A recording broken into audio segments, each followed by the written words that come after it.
Ownership. Ownership से क्या मुराद है? जर्नल मीनिंग के अंदर ओनरशिप से आप क्या मुराद लेते हैं? जर्नल मीनिंग के अंदर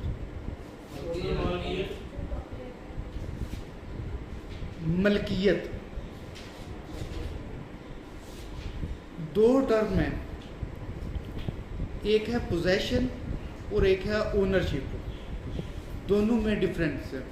कानून की नज़र में दोनों में बहुत ज़्यादा इख्तलाफ है, यानी बहुत ज़्यादा फ़र्क है इनके अंदर। ओनरशिप कहते हैं किसी भी चीज़ की मलकियत का हक रखना, और पोजेशन कहते हैं किसी चीज़ का कब्ज़ा रखना। फॉर एग्ज़ाम्पल, ये मोबाइल है, इसका मालिक मैं नहीं हूँ, I am not owner of that mobile, लेकिन इस वक्त ये मेरी पोजेशन में है, इस वक्त ये मेरे कब्ज़े में है। इसी तरीके से आप देखते होंगे कि जब कोई गाड़ी बंदा रेंट के ऊपर लेता है तो उसका मालिक तो पीछे को बैठा हुआ है, उसकी मलकियत है, लेकिन जब वो गाड़ी रेंट के ऊपर किसी को दे देता है तो फॉर द टाइम बीइंग वो उसकी पोजेशन किसी के हवाले कर देता है, यानी कि उसका कब्ज़ा किसी के हवाले कर देता है। अब जो उस गाड़ी को रेंट के ऊपर लेके जा रहा है वो उसका पोजेसर है, वो उसका पोजेशन है। तो आज इन दो टर्म्स को हम देखेंगे। तो सबसे पहले हम देखते हैं ओनरशिप की।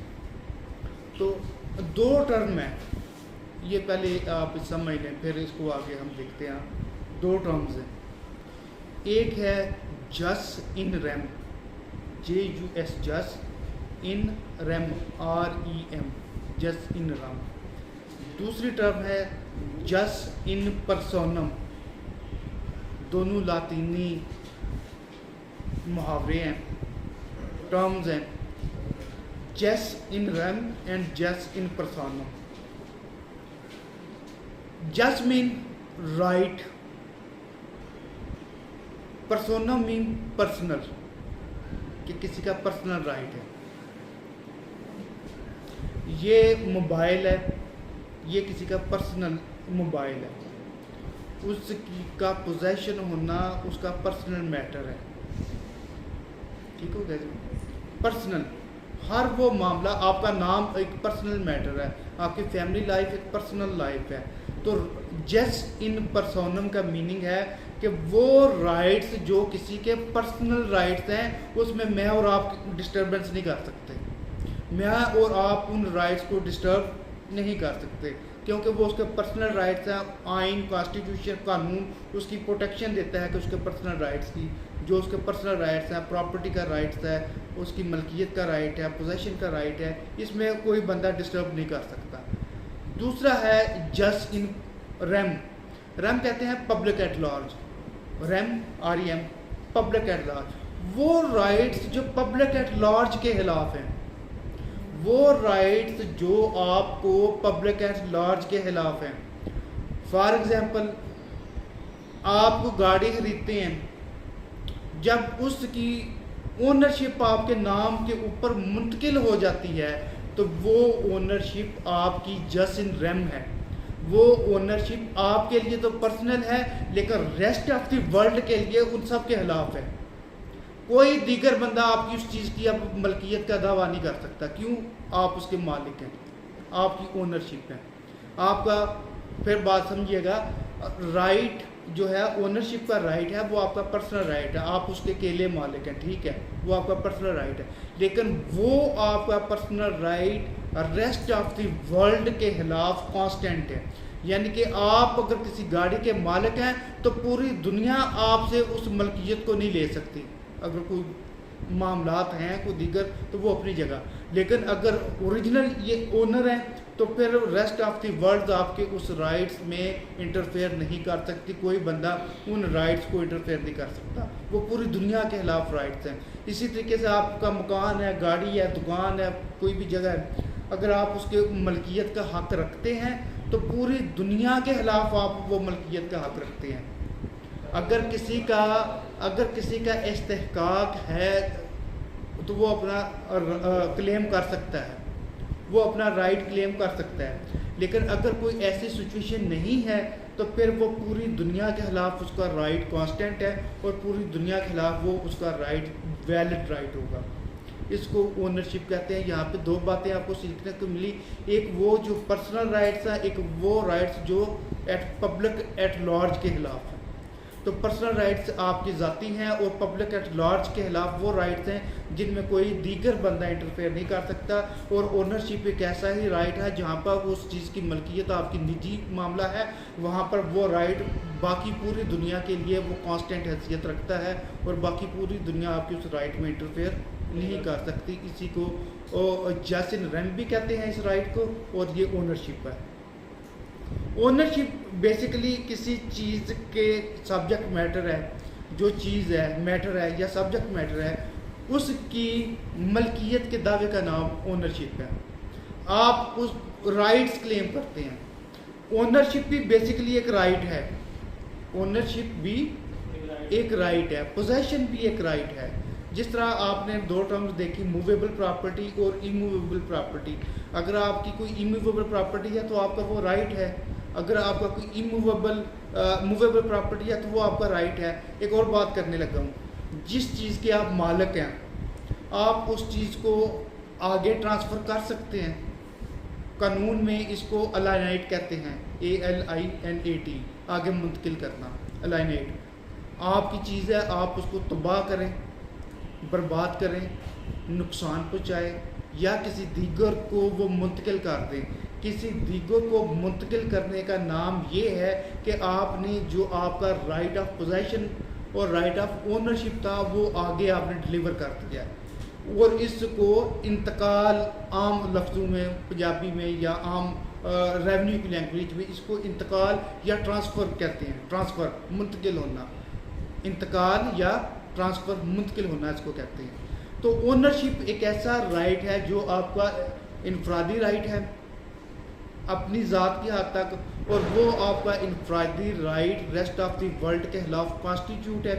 आप उस राइट को अपनी मर्ज़ी के मुताबिक जिस तरह चाहें इस्तेमाल कर सकते हैं, उसको डिस्ट्रॉय कर सकते हैं, उसको अलाइनेट कर सकते हैं, उसकी वैलिडिटी को किसी के हवाले कर सकते हैं। जैसे कि रेंट के ऊपर अगर हम देते हैं तो ओनरशिप तो हमारी रहेगी, जो उसका ओनर है वही रहेगा, लेकिन उसकी जो अफादियत है वो फॉर द टाइम बीइंग वो उसने किसी दूसरे के हवाले की। उसका मीनिंग है कि उसने possession for the time being किसी कॉन्ट्रैक्ट के तहत, जब आप रेंट पे कोई चीज़ देते हैं, गाड़ी लेते हैं, तो एक पेपर तैयार होता है, उसको एग्रीमेंट आप कहते हैं। तो उसके तहत आपने अगर ट्रांसफ़र की है तो वो भी ओनरशिप तो आपकी है, for the time being possession नहीं है। आप अपनी गाड़ी के अलावा अगर बात करें मकान की, ज़मीन की, अगर किसी को रेंट के ऊपर दे देते हैं, किराए के ऊपर दे देते हैं, ज़मीन है तो वो अगर किसी उसको लीज़ कहते हैं या पटा इन अल्फाज से, तो अगर आप किसी को दे देते हैं तो इट डजेंट मीन कि आपने अपने राइट्स लूज़ कर दिए हैं। ओनर तो आप ही हैं,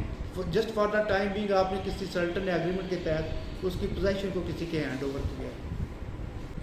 तो ये जितनी भी मैंने बातें की हैं, ये सॉल्वेंट का कॉन्सेप्ट भी यही है। सॉल्वेंट यही कहता है कि ये फॉर द टाइम भी वो नॉर्मेटिव राइट्स हैं, किसी कायदे कानून के तहत राइट्स हैं जो क्रिएट किए जाते हैं। क्रिएट करने के बाद किसी को वो हासिल होते हैं, और आगे डिटेल वो यही बातें करता है जो मैंने बातें बताई कि वो उस प्रॉपर्टी को अलाइनेट कर सकता है, डिस्ट्रॉय, उसकी वैलिडिटी वगैरह वगैरह। अब हम सॉल्वेंट के बाद देखेंगे जो दूसरा कॉन्सेप्ट है, ऑस्टन का कॉन्सेप्ट है, वो इससे मुतल्लिक़ क्या कहता है। अब उसको हम देख लेते हैं। वो भी यही बात करता है अगर कि द राइट टू यूज़ और deal with subject matter. Subject matter mean जो प्रॉपर्टी है, प्रॉपर्टी मीन मोबाइल है, किताब है, गाड़ी है, आपके घर की चीज़ें हैं, कोई भी चीज़ हो सकती है, वो सारी प्रॉपर्टी में आती हैं। आगे वो अलग बात है, कुछ प्रॉपर्टी मूवेबल की डेफिनेशन में आती है, कुछ इमूवेबल की डेफिनेशन में आती है। तो प्रॉपर्टी मीन इसमें दोनों चीज़ें शामिल हैं, मूवेबल भी और इमूवेबल भी, दोनों, क्योंकि हम कॉन्सेप्ट पढ़ रहे हैं। अभी यहाँ पर आपको सिर्फ इन दो टर्म से मुतारफ़ करवाया जा रहा है कि ओनरशिप और पोजेशन एक चीज़ नहीं है, दो मुख्तलिफ चीज़ें हैं। ओनरशिप और पोजेशन दो मुख्तलिफ चीज़ें हैं। कानून के अंदर इन दोनों के हवाले से मुख्तलिफ मामलात हैं। ऑस्टन को एक्सप्लेन करने से पहले एक बात अगर करता चलूँ, अगर लेट्स सपोज अगर किसी से कब्ज़ा छीन लिया जाता है, आप आम अखबारात में मीडिया में देखते रहते हैं कि फ़लाँ ने किसी के घर के ऊपर कब्ज़ा कर दिया है, उसको वहाँ से बेदखल कर दिया है, निकाल दिया है। तो अगर उसका पोजेसन छीन लिया गया है, ओनरशिप तो उसकी बरकरार रहेगी, ओनरशिप में तो डिस्टर्बेंस नहीं है। उसने जो पोजेसन उसका छीना उसके लिए कानून मौजूद है, उसमें सिविल लॉ मौजूद है, क्रिमिनल लॉ मौजूद है। अगर दोनों कवानीन को आपको बता देता हूँ, civil law specific relief act, specific relief act, अगर कोई बहुत पुराना मामला है और आपको अब पता चला कि ये प्रॉपर्टी आपकी नहीं है, तो आप सेक्शन 8 का सूट फाइल कर सकते हैं सिविल कोर्ट के अंदर। इसमें आप बेशक आपको 50 साल से आपका कब्जा नहीं है तो भी आप फाइल कर सकते हैं। सेक्शन 9 ये हमें बताती है अगर किसी को 6 माह के अंदर अंदर डिस्पोजेस किया गया है, उसको बेदखल उसका कब्जा छीना गया है, तो वो सेक्शन 9 का सूट दावा दायर कर सकता है। तो उसके तहत अदालत 6 माह के अंदर अंदर ही उसका डिसीजन करेगी उस केस का, और उस सेक्शन 9 के केस के खिलाफ ना अपील होती है, अपील वगैरह का भी इस्तेहकाक नहीं है। ये बहुत फास्ट रेमडी है सिविल केसेस के अंदर। अगर क्रिमिनल साइड पे जाएं तो हमारे पास इलीगल डिस्पोजेशन एक्ट का कानून आ जाता है। इलीगल डिस्पोजेशन एक्ट के तहत हम कंप्लेंट सेशन जज के पास फाइल कर सकते हैं। तो वो सेशन जज फिर जिन लोगों ने किसी को बेदखल किया, कब्जा उसने छीना, उनको सज़ा तक दे सकता है, उनको जेल में भिजवा सकता है। तो ये मुख्तलिफ़ किस्म के कवानीन हैं। इसके अलावा अगर कोई मामला बहुत ज़्यादा ख़राब हो चुका है, यानी कि वहाँ पे खौफ व हरास हो गया कब्ज़ा छीनने की वजह से, या कोई एक बंदे ने कब्ज़ा छीना तो उधर फायरिंग हो गई या हालात गड़बड़ हो गई है, तो अब इस सूरत में मजिस्ट्रेट को आप एप्लीकेशन दे सकते हैं 145 की एप्लीकेशन दे सकते हैं, जिसके ऊपर मजिस्ट्रेट एक्शन लेगा, उस प्रॉपर्टी को फिर अपनी कस्टडी में ले लेगा और दोनों फ्रीकैन को वहाँ से हटा देगा। वहाँ से हटाने के बाद फिर उसको पेरूज करेगा, देखेगा मामला, और जो उसका वो महसूस करेगा, जो उसका ओनर है, अगर चाहे तो उसके हवाले वो प्रॉपर्टी दे सकता है, वरना फिर कानून में जो दीगर रास्ते लिखे हुए हैं उसके मुताबिक वो अमल कर सकता है। तो इन सारी एग्जाम्पल्स देने का एक ही मकसद था, इन सारे सिचुएशंस में कब्ज़ा उससे, पोजेसन उससे छीन लिया गया, ओनर से पोजेसन छीन लिया गया, लेकिन उसकी ओनरशिप अपनी जगह इंटैक्ट है, वो डिस्टर्ब नहीं हुई।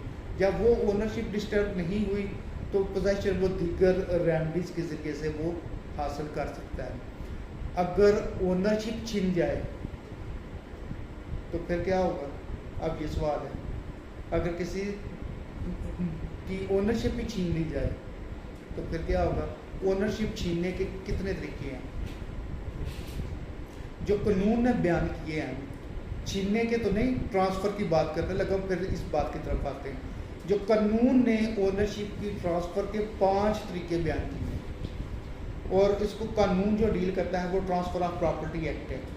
उसके तहत सेल, मॉर्गेज, रहन वगैरह, लीज, एक्सचेंज और गिफ्ट, ये 5 तरीक़ाकार हैं। इसके तहत ऑनरशिप किसी दीगर को मुंतकिल की जा सकती है, और ये कौन से तरीक़ाकार है? वैलिड तरीक़ाकार है, लीगल तरीक़ाकार है, लीगल मेथड है।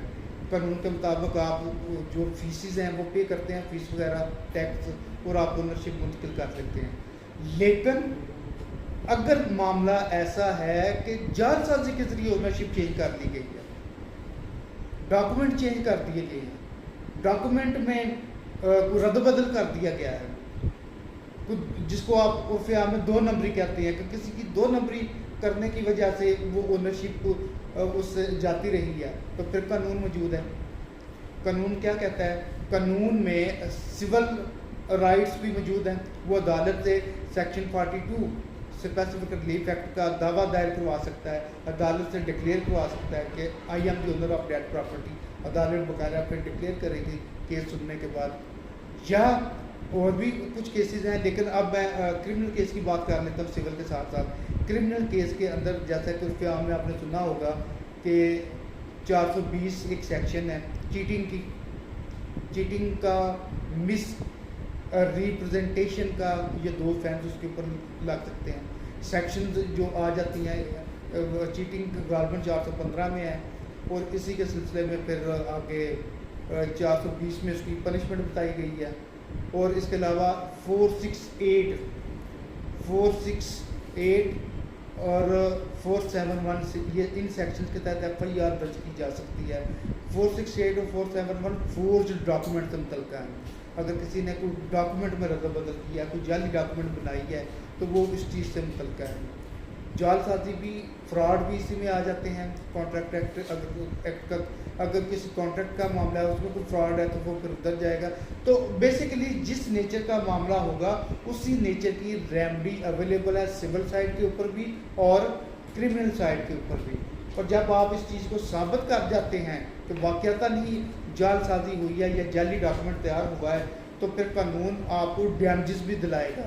जिसने ये चीटिंग वगैरह की थी उसके खिलाफ डैमेजेस के भी मामला आपको दिलाए जा सकते हैं, आपको अमाउंट बकायदा दिलाई जा सकती है। तो ये एक तरीकाकार था कि अगर ओनरशिप में कोई डिस्टर्बेंस आ जाए तो हम फिर कानून में किस तरीके के साथ रुजू करेंगे। अब हम सालमन को ऑस्टिन को देखते हैं। ऑस्टिन ने कहा कि जो राइट टू यूज़ है, राइट टू यूज़ और right to deal to subject matter है, कोई किसी भी तरीके के साथ है, किसी भी जरिया से है, वो उसका अनलिमिटेड राइट है। यानी कि जो प्रॉपर्टी किसी की है, जो ओनरशिप किसी की है, वो उसको अपनी मर्जी के साथ जैसा वो चाहे, उसके अनलिमिटेड राइट्स हैं, वो उसको इस्तिफादा हासिल कर सकता है। और पब्लिक एट लार्ज या जस्ट इन रैम, बाकी रेस्ट ऑफ द वर्ल्ड उसमें इंटरफेयर नहीं कर सकती। ये भी उन्हीं लाइंस के अंदर ही अपनी बात को कंप्लीट करता है।